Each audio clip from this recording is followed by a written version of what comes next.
donc elle a testé notre capacité d'adaptation. Pour le milieu ambulatoire, on a eu l'impression que, probablement faute de données, le secteur ambulatoire n'a pas été une priorité au moment de l'émergence de la crise. Et en fait, les acteurs se sont organisés très rapidement et très spontanément entre eux sur les territoires. Donc on a essayé de documenter ça et on avait monté sur un appel à projet de l'IRESP en 2019 un projet qui s'appelle Accord, dans lequel on a fédéré un certain nombre d'acteurs des soins primaires. Donc il y a des infirmiers, des médecins de santé publique, des médecins généralistes, des sages-femmes, enfin voilà, un certain nombre d'organisations. Et on s'est dit que c'était vraiment l'occasion de faire fonctionner ce réseau au tout début de la crise. Donc on a lancé des vagues d'enquêtes. Et ce qui a été intéressant, c'est que la première enquête est partie avant même la semaine où on est passé en phase 3 d'après les critères de l'OMS en France, et donc un moment où vraiment ce qui se passait en ambulatoire était assez ignoré. Donc cette enquête, on a eu 7500 réponses de médecins généralistes, dont un peu plus de 5500 qui sont vraiment complètes, et à peu près 2000 réponses de sages-femmes. Et qui ont pu nous faire part un peu justement des différentes modalités d'organisation qu'ils avaient mis en œuvre vraiment au moment où aucune recommandation officielle n'était encore arrivée. Et effectivement, ce qu'on a pu constater, c'est que les acteurs de proximité se sont organisés spontanément, très rapidement. Plus de 70% d'entre eux nous ont dit avoir adapté leurs pratiques, adapté leur salle d'attente, essayé. Alors ça a beaucoup relevé du système D sur les premiers instants de la crise, avec pour la grande majorité d'entre eux. Donc, on a pu aussi documenter, ce qui est intéressant, la carence en masques, qui était vraiment le leitmotiv du tout début de la crise, en particulier en ville, mais aussi à l'hôpital. Et ce qui était intéressant, c'est que c'était probablement effectivement, ça a fait le constat d'une carence, peut-être un peu moins pire que ce qui était affiché dans le discours public. Donc, on avait de mémoire 16% des médecins généralistes interrogés qui n'avaient plus aucun masque, qui en avaient zéro vraiment au moment de l'enquête. Et puis, dans les gens qui en avaient encore, la majorité d'entre eux, en fait, disposaient des masques qui avaient été mis à leur disposition dans la crise du H1N1 et qu'ils avaient précautionneusement gardés, voilà, et qui leur s'est avéré très utile à ce moment-là. Voilà. Et puis après, donc effectivement, on a aussi essayé de documenter un peu encore une fois, au T0, dans les modalités d'organisation, ce qui était un peu envisagé par rapport à la téléconsultation, ce qui était mis à disposition en matière de gel hydroalcoolique dans les salles d'attente. Voilà. Et le constat qu'on a pu faire aussi, c'était que alors, je vous parle de tout ça, le papier est en train d'être soumis à une revue. Alors, je ne sais pas si ce sera Elsevier ou pas, mais voilà, il est en train d'être soumis à une revue. Ce qu'on a pu constater, c'était que le niveau d'organisation était quand même assez fortement corrélé à l'aspect pluriprofessionnel de la structure, et que c'était sûrement plus difficile pour un médecin isolé de s'organiser, et que les cabinets, notamment pluriprofessionnels, avaient plus facilement, en tout cas sur les variables qu'on a étudiées, mis en place de nouvelles organisations pour faire face à cette crise-là.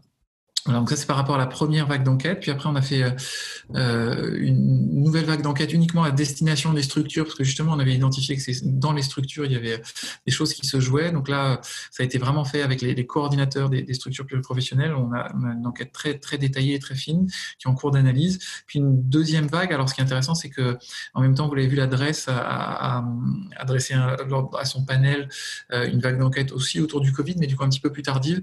Donc, on va essayer de voir si on peut travailler ensemble sur la troisième vague pour que les choses soient vraiment complémentaires. Voilà, donc en tout cas, on a vraiment essayé de mettre en place, pour ce qui concerne l'organisation des soins et la manière dont percevait la crise, via les acteurs de soins primaires, des éléments qui permettent de documenter ça. Alors c'est sûr que sur la première vague, on était vraiment presque, j'allais dire, les seuls à avoir fait ça. Donc, on a eu énormément de réponses. Sur la deuxième vague, je ne vais pas dire de bêtises, je crois qu'on a un peu plus de 3000 réponses, ce qui est toujours très intéressant, mais peut-être un peu moins parce que les enquêtes se sont multipliées. Mais voilà, c'est en train de s'analyser. Je pense qu'on pourra tirer un certain nombre d'enseignements qui seront intéressants. Et peut-être que par rapport à votre question, ce qui était vraiment frappant, et je pense qu'on y reviendra un peu plus tard, c'est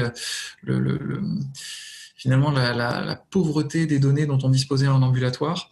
Et vous l'avez très bien dit, effectivement, toute l'attention s'est concentrée, et à juste titre, hein, c'est pas du tout une critique, sur le nombre de lits de réanimation. Je pense qu'il y a eu vraiment un travail très important qui a été fait par à la fois les réanimateurs et puis les tutelles sur l'organisation des lits de réanimation. Mais c'est sûr que dans la première vague, en tout cas ce qu'on imaginait être la première partie de l'épidémie, le message qui a été véhiculé par les tutelles, vraiment très dirigiste et très puissant vis-à-vis du confinement, était vraiment ne pas sortir de chez vous, et on pourrait reprendre, je pense, des extraits où vraiment c'était, même pour des motifs de santé, dans les toutes premières attestations qui étaient sorties, vous ne pouviez sortir de chez vous que pour une urgence, ou que pour... Enfin, vraiment, on sentait que le message passait, et je crois que même le Premier ministre l'avait dit comme ça, qu'il ne faut contacter le 15, votre médecin traitant, qu'en cas d'urgence quasi absolue, alors je ne sais plus les termes exacts qui ont été employés, mais voilà. Et en fait, cette communication a probablement aussi avec l'anxiété un peu générale qui a à ce moment-là régné, eu un effet très fort. Et alors que dans les cabinets de médecine générale ou les structures pluriprofessionnelles de soins primaires, tout le monde s'était préparé mieux possible à recevoir et accueillir la vague de patients Covid qu'il allait falloir gérer en plus des patients habituels. Le constat n'a pas du tout été celui-là. Et en fait, les patients Covid ont été encouragés, alors on pourra en discuter, à consulter principalement par téléconsultation, avec des incitatifs extrêmement forts, hein, du point de vue de l'État pour favoriser la téléconsultation. Et les patients chroniques, entre guillemets, ont disparu et ont arrêté de consulter leur médecin traitant, mais pas uniquement leur médecin traitant, hein. Enfin, les consultations de toutes les autres spécialités ont aussi chuté drastiquement, et puis même, je crois que la fréquentation des urgences a chuté drastiquement. Et voilà, j'ai échangé avec un collègue neurologue qui me disait qu'il y a une période où effectivement il voyait beaucoup moins d'AVC qu'habituellement. Alors autant sur les accidents de la voie publique, tout ça, on peut expliquer une diminution de ces accidents, autant sur les accidents cardiovasculaires, c'est très étonnant, et on mesure pas tout à fait bien encore aujourd'hui voilà, tout ce qui a pu se passer dans cette période assez particulière, et où probablement un certain nombre de décompensations de maladies chroniques ont peut-être voilà, pas été complètement suffisamment bien prise en charge, mais dans un contexte, encore une fois, très difficile. Donc, en médecine de ville, il y a des données de la CNAM qui sont sorties là-dessus, et une nette diminution des consultations, une augmentation de la téléconsultation, mais une diminution des consultations présentielles, avec à la fois effectivement les patients suspects de Covid qui ont beaucoup téléconsulté, même si on a participé aux recommandations du Haut Conseil de santé publique, et effectivement on a beaucoup insisté sur le fait qu'un des indicateurs très importants était la saturation sanguine, et que pour ça il fallait une oxymétrie, et pour ça nécessitait très souvent quand même une consultation présentielle, avec évidemment toutes les précautions à prendre pour éviter la propagation du virus. Mais il n'empêche que les consultations présentielles ont nettement diminué, à la fois pour le Covid, mais aussi pour le suivi de toutes les maladies chroniques. Donc c'était effectivement assez surréaliste de constater que, alors que tous les acteurs souhaitaient s'impliquer, s'étaient organisés, voilà, en fait, on a plutôt assisté à une diminution de l'activité qui a été partagée, à ma connaissance, partout, sauf effectivement en réanimation dans la première phase de l'épidémie. Voilà, et donc là, les choses ont évolué. Depuis, les patients chroniques reviennent dans les cabinets. La médecine générale a été mise vraiment en première ligne pour l'instant dans les dispositifs d'identification et de traçage.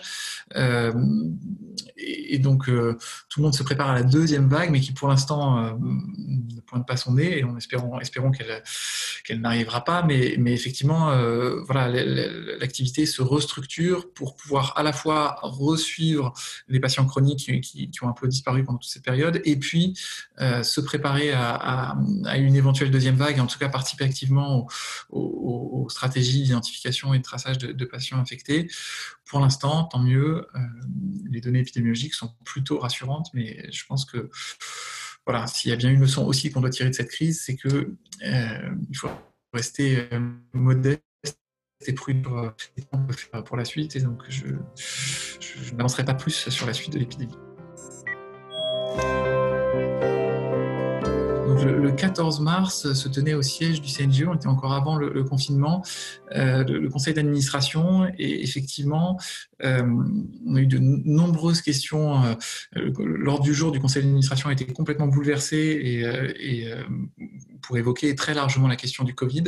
Et effectivement, on a senti très fortement une demande de la part de l'ensemble des administrateurs que le collège puisse aider sur la question de la prise en charge. Et effectivement, c'est à ce moment-là qu'on a décidé de déclencher nos enquêtes flash pour, d'une part, s'appuyer sur du matériel et de la donnée un peu solide, et d'autre part, travailler à mettre à disposition des acteurs les informations dont on disposait à l'époque. Alors je vous rejoins, qui étaient assez peu nombreuses et fragiles, mais il n'empêche qu'on avait quand même quelques informations. Et à ce moment-là, donc on a développé plusieurs outils. On a développé donc en lien avec le Collège de la médecine générale. Donc, alors, je ne sais pas si vous êtes très familier avec la structuration des différentes instances de la médecine générale, mais le Collège de médecine générale donc regroupe différents pôles, dont les pôles professionnels, syndicaux, et le pôle académique et différentes sociétés scientifiques.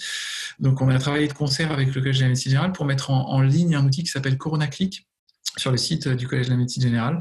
Voilà, donc on a développé CoronaClick en un week-end avec notamment le professeur Paul Frappé qui a beaucoup travaillé là-dessus. Et puis, on s'est dit que peut-être que cet outil allait prendre, on craignait en tout cas qu'il y ait de multiples outils qui se développent et qu'il n'y ait pas forcément une visibilité parfaite dans le paysage pour tous les généralistes de où est-ce qu'on pourrait aller chercher l'information. Ce qu'on s'est dit, c'est que ce qui serait probablement utile de s'appuyer sur un outil que vous connaissez probablement qui s'appelle AntibioClick, qui, je ne veux pas dire de bêtises, mais je crois qu'en temps ordinaire, il a plus de 10 000 visites par jour. Donc, c'est un outil qui est très bien identifié par les médecins généralistes. Et donc, on a contacté donc, le docteur Pauline Jean-Mougin, qui est responsable du site et qui fait partie du collège académique. Et on a travaillé, je la remercie, j'en profite dans cette interview, ardemment tout le week-end avec elle, pour justement que dès le lundi matin, sur le site AntibioClick, soit mis en ligne toutes les informations dont on disposait le 16 mars à destination des médecins généralistes et des soins primaires. Et donc, effectivement, il y a eu une version actualisée qui s'est réactualisée évidemment depuis très régulièrement. Mais dès le 16 mars, il y a eu cet outil qui a été mis à disposition.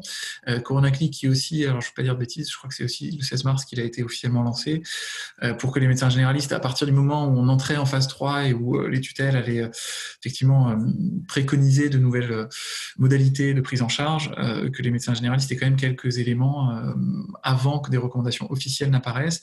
Et donc, fort de la mise en place de ces outils. Et puis après, l'autre aspect dont je ne vous ai pas parlé, c'est que le conseil scientifique du CNGE s'est réuni de manière hebdomadaire. Donc tous les jeudis, les 16 membres du conseil scientifique se réunissaient en visio toutes les semaines pour faire le point sur effectivement toutes les données publiées qui concernent l'ambulatoire, d'ailleurs, et puis aussi des données hospitalières évidemment, et essayer d'émettre un certain nombre de recommandations. Donc le conseil scientifique a publié un certain nombre d'avis, notamment un avis qui avait fait pas mal de bruit à l'époque sur l'utilisation de l'hydroxychloroquine, où donc c'était juste après la publication du premier papier de l'IHU. Et je crois qu'il est sorti peut-être 48 heures avant le deuxième papier, qui avait aussi fait pas mal de bruit, et sur lequel on avait pris une position assez je pense assez clair et lisible pour l'ensemble des acteurs, sur lequel effectivement on préconisait de ne pas utiliser l'hydroxychloroquine dans le cadre des soins, mais bien de réserver ce médicament à la recherche. Alors aujourd'hui ça pourrait être rediscuté, mais en tout cas dans la vie, j'ai plus la date là aussi, mais c'était peut-être fin mars, c'était vraiment extrêmement clair. Et cet avis avait été repris avec celui de l'Académie nationale de médecine par le Conseil national de l'ordre, qui avait du coup suivi nos préconisations dans ses recommandations. Et donc, suite à la mise en place des outils et de cet avis, on avait été contacté par le Haut Conseil de santé publique, et donc le CNGE avait contribué avec le Haut Conseil de santé publique à mettre en place les premières recommandations pour les acteurs de ville, que ce soit médecins généralistes, acteurs de soins primaires, mais aussi HAD qui était inclus dans cet avis. Voilà, donc c'est effectivement il y a eu une organisation, on va dire vraiment bottom-up, très forte, et très avec beaucoup d'énergie. Alors ce qui pose un peu question aujourd'hui, parce que c'est sûr que tous les acteurs se sont mobilisés, j'allais dire nuit et jour, c'est vraiment pas loin, et week-end compris, où on imaginait tous être sur une dynamique vraiment de crise aiguë. Et puis voilà. Et puis aujourd'hui, effectivement, on voit bien qu'on est, on est sur quelque chose qui dure plus longtemps que ce qui était initialement imaginé. Donc il faut aujourd'hui repenser les choses pour que tous les efforts qui soient mis en place puissent s'étalonner plus dans la durée. Donc voilà, on est en train de réfléchir à ça à l'heure actuelle. Compte tenu de ce que je vous disais au départ, c'est vrai qu'on a assez vite senti que les tutelles disposaient d'assez peu de données sur l'ambulatoire. Donc puis on avait, encore une fois, dans la phase aiguë, où vraiment les choses étaient très centrées sur la réanimation, les quelques contacts qu'on avait effectivement lancés auprès des tutelles, il n'y avait pas énormément de retours à ce moment-là. Donc on s'est vraiment dit que, je veux dire, si on ne le faisait pas de nous-mêmes, il n'y allait pas avoir grand-chose qui allait apparaître à destination de médecins généralistes. Alors il y a eu quelques points qui ont quand même été mis en place, mais il nous semblait que c'était vraiment important qu'on se saisisse de cette question-là et qu'on émette rapidement Enfin, pour faire face à la fake news, il nous a semblé, enfin, ou la fake news, ou en tout cas la donnée, il nous a semblé que... Enfin, moi, je suis pas expert de la fake news, je sais qu'il y a beaucoup de gens qui travaillent beaucoup là-dessus, et je pense que probablement il y a des stratégies importantes enfin voilà, qui sont probablement plus subtiles que ce que je vais vous dire et qui sont peut-être plus efficaces, mais nous, il nous a semblé que dans un premier temps, compte tenu de l'urgence, l'important c'était de communiquer sur la base d'éléments qu'on estimait les plus validés possibles. Donc c'est pour ça que je vous disais que le conseil scientifique s'est réuni toutes les semaines vraiment pour éplucher la littérature et pour émettre des recommandations régulièrement. Et il nous a semblé qu'il fallait absolument éviter qu'il n'y ait aucune alternative entre guillemets à des nouvelles assez peu validées. Donc on a vraiment souhaité occuper le terrain et écrire régulièrement. Enfin, il y a eu des avis du conseil scientifique vraiment très réguliers. Il y a eu des prises de position des différents acteurs. Enfin voilà, et à chaque fois qu'on a été sollicité par la tutelle pour participer à l'écriture de recommandations, on a accepté. J'ai oublié de vous dire qu'on a aussi saisi la Haute Autorité de Santé il y a une quinzaine de jours pour qu'elle émette des recommandations sur la stratégie de déconfinement et sur au regard des données scientifiques actuelles. Et donc il y a un groupe effectivement de médecins généralistes qui participent avec la Haute Autorité de Santé à l'écriture de ces recommandations, qui effectivement veulent faire la synthèse à la fois de ce qui a été écrit sur les sérologies, sur les TROD, sur les PCR, mais c'est comment dans tout ce paysage-là, voilà, quelle ligne directrice on peut donner aux médecins généralistes qui s'appuient sur les données les plus validées possibles. Voilà. Après, effectivement, je pense que on peut se féliciter que dans le cadre des études médicales, la lecture critique d'articles ait vraiment pris une place importante, parce que c'est, je pense, vraiment un levier fort.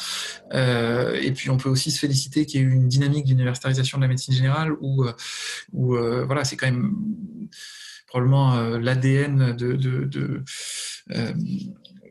du collège académique que de travailler vraiment sur des données et d'éplucher les articles scientifiques pour essayer de repérer ce sur quoi on peut vraiment s'appuyer sur les pratiques et ceux qui relèvent plus je sais pas, du bruit médiatique ou d'autres choses, mais qui est pas forcément validé sur le plan scientifique.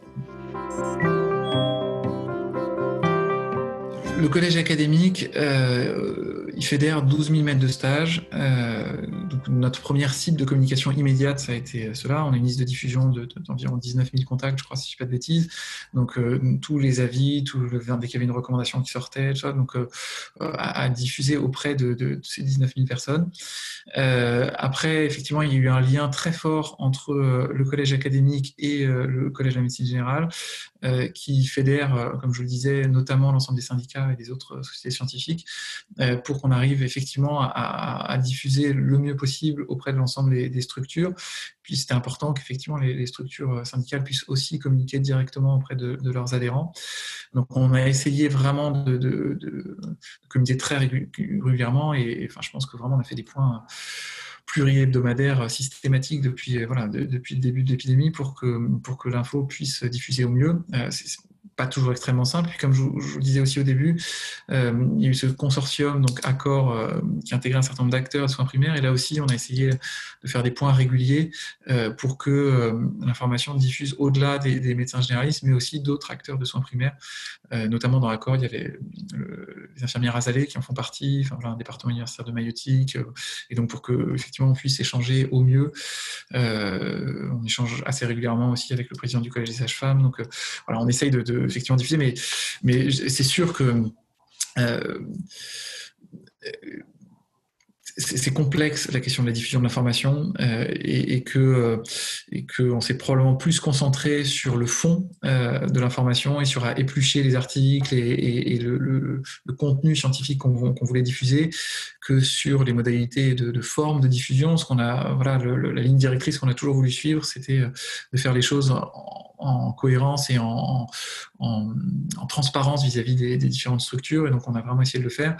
Après, je vous avoue que forcément, je ne maîtrise pas complètement voilà, comment l'information a pu diffuser, si elle a été complètement utile ou pas, mais voilà, on a essayé de diffuser largement.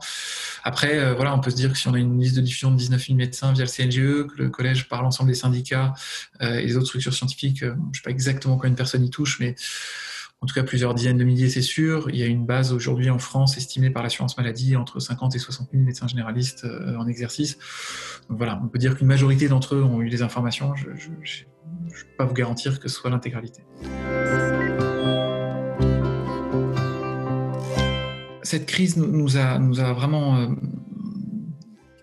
pointé de manière un peu presque douloureuse parfois, mais en tout cas aiguë, la nécessité de recueillir de la donnée un peu structurée en ambulatoire et notamment en médecine générale, et de mieux structurer sa recherche. Donc alors on peut toujours voir le verre à moitié vide ou à moitié plein. Le verre à moitié plein, c'est qu'effectivement il y a une dynamique d'universitarisation depuis une dizaine d'années en France qui a vraiment permis de mettre en place beaucoup de choses, et de ce point de vue-là, finalement, la crise a pu servir presque de catalyseur.